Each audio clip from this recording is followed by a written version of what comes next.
আদানির ঘুষকাণ্ডে সংসদে অচলাবস্থা, কংগ্রেসের শান্তিপূর্ণ প্রতিবাদ। ভারতের ধনকুবের গৌতম আদানির ঘুষকাণ্ড নিয়ে সংসদে আলোচনা করতে চাইছে না বিজেপি সরকার।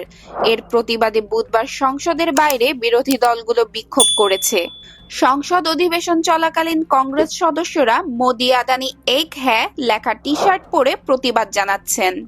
মঙ্গলবার প্রিয়াঙ্কা গান্ধীর ব্যাগেও এমন বার্তা দেখা গিয়েছে। কংগ্রেস বলছে তারা শান্তিপূর্ণ প্রতিবাদের মাধ্যমেই তাদের বক্তব্য পৌঁছে দিতে চায়। তবে বিজেপি এখনো এ বিষয়ে কোনো আনুষ্ঠানিক প্রতিক্রিয়া জানায়নি। Pranati Rahman, international desk, press 20 Bangla.